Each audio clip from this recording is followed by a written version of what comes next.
जय हिंद प्यारे साथियों, स्वागत है अपने YouTube चैनल IRB वाला मास्टर में। आज से हम लोग आधुनिक भारत का इतिहास करेंगे। चलिए शुरू करते हैं। पहला प्रश्न है, वास्को डी गामा कालीकट के तट पर किस वर्ष भारत आया था? उत्तर है 20 मई 1498 को। अगला प्रश्न है, वास्को डी गामा की भारत आने में किसने पथ प्रदर्शक का कार्य किया था? उत्तर है अब्दुल मजीद नामक गुजराती ने। अगला प्रश्न है, वास्को डी गामा के बाद भारत आने वाला दूसरा पुर्तगाली यात्री कौन था? उत्तर है पेड्रो अल्वारेज कैब्रल। अगला प्रश्न है, वास्को डी गामा दूसरी बार भारत कब आया था? उत्तर है 1502 ईस्वी में। अगला प्रश्न है, वास्को डी गामा तीसरी बार भारत कब आया और उसकी मृत्यु कहाँ हुई थी? उत्तर है 1524 में और उसकी मृत्यु कोचीन में हुई। अगला प्रश्न है, किसने वास्को डी गामा का कालीकट में स्वागत किया था? उत्तर है कालीकट के तत्कालीन राजा जमोरिन ने। अगला प्रश्न है, मध्यकाल में सर्वप्रथम भारत के साथ व्यापार संबंध स्थापित करने वाले यूरोपीय थे? उत्तर है पुर्तगाली। अगला प्रश्न है, किस यूरोपीय देश ने भारत में प्रथमतः सामुद्रिक व्यापारिक केंद्र स्थापित किया? उत्तर है पुर्तगाल ने। पुर्तगालियों ने भारत में किस स्थान पर प्रथम दुर्ग का निर्माण किया था? उत्तर है कोचीन 1503 में। अगला प्रश्न है, पुर्तगाली उपनिवेश का प्रथम वायसराय भारत में कौन बनाया गया था? उत्तर है फ्रांसिस्को दी अल्मेड़ा। अगला प्रश्न है, नीला जल योजना यानी ब्लू वाटर पॉलिसी अर्थात शांत जल की नीति का प्रतिपादन किसने किया था? उत्तर है फ्रांसिस्को दी अल्मेड़ा ने। अगला प्रश्न है, भारत में पुर्तगाली शक्ति का वास्तविक संस्थापक कौन था? उत्तर है अल्बुकर्क 1509 से 1515। अगला प्रश्न है, गोवा पर अधिकार किस पुर्तगाली गवर्नर ने किया था? उत्तर है अल्बुकर्क ने फरवरी 1510 में। अगला प्रश्न है, अल्बुकर्क की मृत्यु कहाँ पर हुई थी? उत्तर गोवा में। अगला प्रश्न है, किसने हिंदू महिलाओं से विवाह करने की नीति अपनाई थी? उत्तर है अल्बुकर्क ने।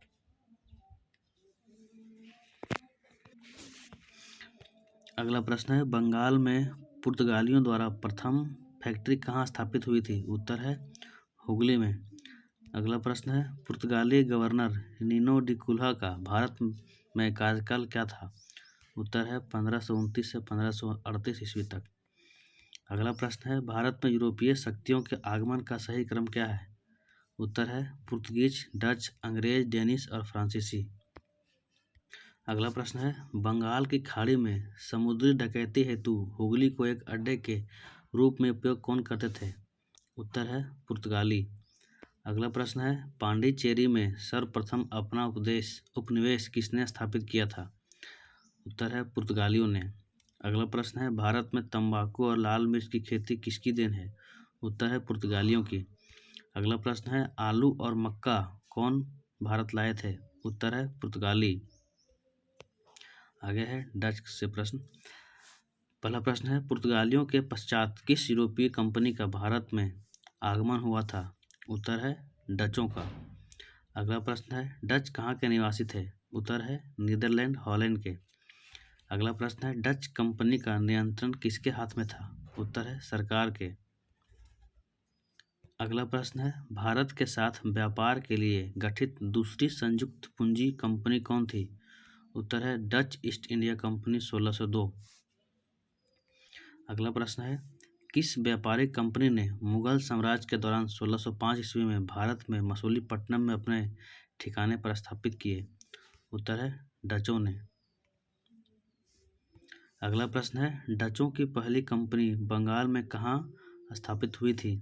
उत्तर है पिपली 1627 में। अगला प्रश्न है, डच ईस्ट इंडिया कंपनी ने किस वर्ष अपनी फैक्ट्री पटना में स्थापित की थी? उत्तर है 1632 ईस्वी में। अगला प्रश्न है डचों ने चिंसूरा में अपनी व्यापारिक कंपनी कब स्थापित की? उत्तर है 1653 ईस्वी में। अगला प्रश्न है डचों के किस किले को गुस्ताबुल फोर्ट के नाम से जाना जाता है? उत्तर है चिंसूरा किले को। अगला प्रश्न है पुर्तगालियों को पराजित कर आधुनिक कोच्चि में विलियम फोर्ट का निर्माण किसने करवाया था? उत्तर है डचों ने। अगला प्रश्न है डचों का भारत में अंतिम रूप से पतन अंग्रेजों एवं डचों के मध्य किस युद्ध से हुआ था? उत्तर है वेदरा का युद्ध 1759 ईस्वी में। अगला प्रश्न है भारत में डचों द्वारा स्थापित प्रमुख व्यापारिक केंद्र थे? उत्तर है मसूलीपट्टनम, नागापट्टनम, पटना, चिंसूरा, कोचीन, सूरत, भरूच और आगरा। अगला प्रश्न है डचों ने कहाँ से पगोड़ा नामक सिक्के जारी किए थे? उत्तर है पुलिकट से। अब है अंग्रेजों से प्रश्न।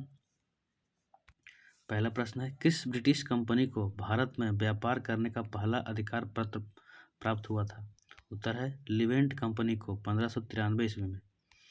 अगला प्रश्न है किस ब्रिटिश कंपनी को स्थल मार्ग से भारत में व्यापार करने का अधिकार प्राप्त हुआ था? उत्तर है लिवेंट कंपनी को 1593 में। अगला प्रश्न है भारत के साथ व्यापार के लिए सर्वप्रथम संयुक्त पूंजी कंपनी किन लोगों ने आरंभ की थी? उत्तर है अंग्रेजों ने। अगला प्रश्न है कौन ब्रिटिश यात्री 1599 में स्थल मार्ग से भारत आया था? उत्तर है जॉन मिल्डन हॉल। अगला प्रश्न है प्रारंभ में महारानी ने ईस्ट इंडिया कंपनी को कितने वर्षों तक व्यापार करने का अधिकार पत्र प्रदान किया था? उत्तर है 15 वर्ष। 1609 ईस्वी से इसे अनिश्चित काल तक कर दिया गया। अगला प्रश्न है किस वर्ष विलियम हॉकिंस जहांगीर से मिलने उसके दरबार में आया था? उत्तर है 1609 ईस्वी में। अगला प्रश्न है सर टॉमस रो किस मुगल शासक से मिलने उसके दरबार में 1615 में आया था? उत्तर है जहांगीर से। अगला प्रश्न है अंग्रेज ईस्ट इंडिया कंपनी अथवा the governor and company of merchant of London training into the east India company स्थापना कब की गई थी? उत्तर है 1600 ईस्वी में इंग्लैंड में। अगला प्रश्न है लंदन में ब्रिटिश ईस्ट इंडिया कंपनी के गठन के समय भारत का बादशाह कौन था? उत्तर है अकबर 1556 से 1605। अगला प्रश्न है महारानी एलिजाबेथ प्रथम ने किस कंपनी को समुद्री मार्ग से ईस्ट इंडीज के साथ व्यापार करने का पहला अधिकार पत्र प्रदान किया था? उत्तर है the governor and company of merchant of the London trading to East Indies. अगला प्रश्न है भारत में अंग्रेजों ने अपनी पहली फैक्ट्री कहाँ स्थापित की थी? उत्तर है सूरत 1608 ईस्वी में। अगला प्रश्न है अंग्रेजों द्वारा सूरत में अस्थायी रूप से फैक्ट्री की स्थापना कब की गई थी? उत्तर है 1613 में। अगला प्रश्न है किस अंग्रेज अधिकारी ने पुर्तगालियों को स्वाली के स्थान पर हराया था? उत्तर है थॉमस वेस्ट ने। अगला प्रश्न है गोलकुंडा के सुल्तान द्वारा अंग्रेजों को सुनहरा फरमान कब प्राप्त हुआ था? उत्तर है 1632 ईस्वी में। अगला प्रश्न है पूर्वी भारत में अंग्रेजों द्वारा प्रथम कारखाना कहाँ स्थापित किया गया था? उत्तर है बालासोर उड़ीसा 1633 ईस्वी में। अगला प्रश्न है ब्रिटिशों ने सबसे पहले किस किले का निर्माण किया था? उत्तर है फोर्ट सेंट जॉर्ज मद्रास। अगला प्रश्न है ईस्ट इंडिया कंपनी के प्रारंभिक दौर में वेस्टर्न प्रेसिडेंसी कहाँ थी? उत्तर है सूरत, बाद में मुंबई। अगला प्रश्न है ब्रिटिश ईस्ट इंडिया कंपनी ने बम्बई किससे प्राप्त की थी? उत्तर है पुर्तगालियों से। अगला प्रश्न है ईस्ट इंडिया कंपनी के किस अंग्रेज गवर्नर को औरंगजेब द्वारा भारत से निष्कासित किया गया था? उत्तर है सर जॉन चाइल्ड को। अगला प्रश्न है अंग्रेजों को सुल्तानती कलकत्ता गोविंदपुर की जमींदारी किसके द्वारा प्राप्त हुई थी? उत्तर है अजीम उसान द्वारा 1698 ईस्वी में। अगला प्रश्न है कलकत्ता की नींव किसने रखी थी? उत्तर है जॉब चॉर्नॉक ने। अगला प्रश्न है फोर्ट विलियम किले का निर्माण कहाँ किया गया था? उत्तर है कोलकाता में। अगला प्रश्न है फोर्ट विलियम का प्रथम प्रेसिडेंट किसे नियुक्त किया गया था? उत्तर है चार्ल्स आयर को। अगला प्रश्न है भारत में फोर्ट विलियम किस नदी के किनारे स्थित है? उत्तर है हुगली नदी के किनारे।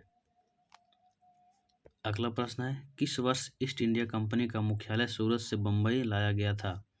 उत्तर है 1667 ईस्वी में। अगला प्रश्न है मुगल सम्राट जहांगीर ने विलियम हॉकिंस को कौन सी उपाधि दी थी? उत्तर है इंग्लिश खां की। अब है डेनिस से प्रश्न।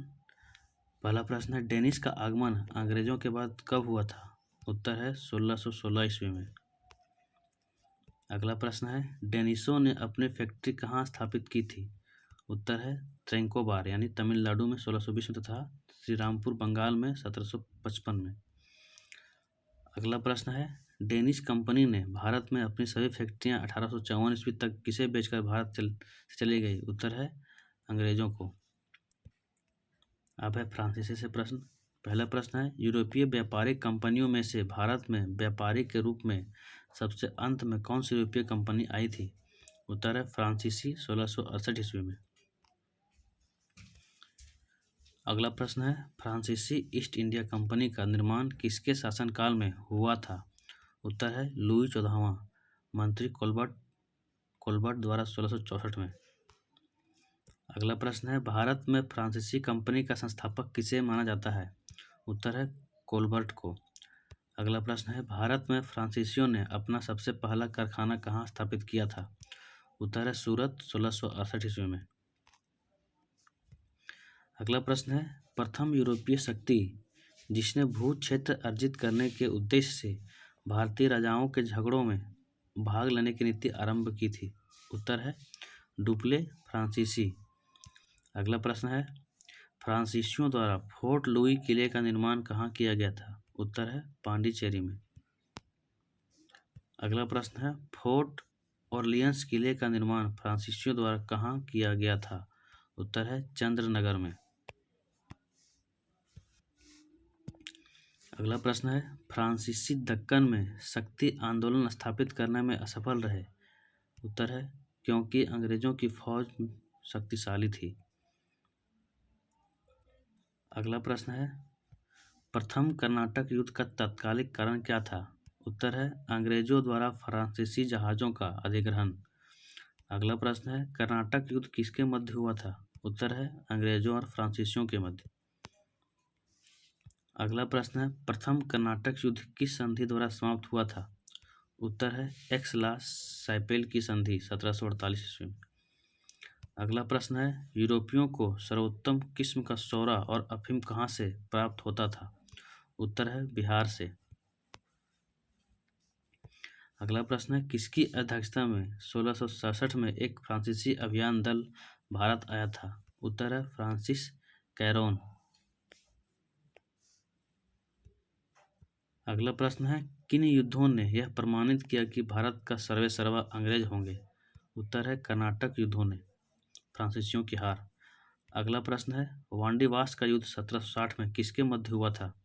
उत्तर है फ्रांसीसियों और अंग्रेजों के मध्य। अगला प्रश्न है उस फ्रांसीसी सेनापति का नाम बताइए जो 1760 ईस्वी के वांडीवास युद्ध में पराजित हुआ था? उत्तर है काउंट दी लाली। अगला प्रश्न है ईस्ट इंडिया कंपनी के बारे में यह कथन किसका है? कंपनी एक असंगति है परंतु यह उस व्यवस्था का भाग है जहाँ सब कुछ ही असंगत है। उत्तर है लॉर्ड मैकाले का। अगला प्रश्न है कौन भारत में सबसे पहले आए थे और सबसे बाद में गए थे? उत्तर पुर्तगाली।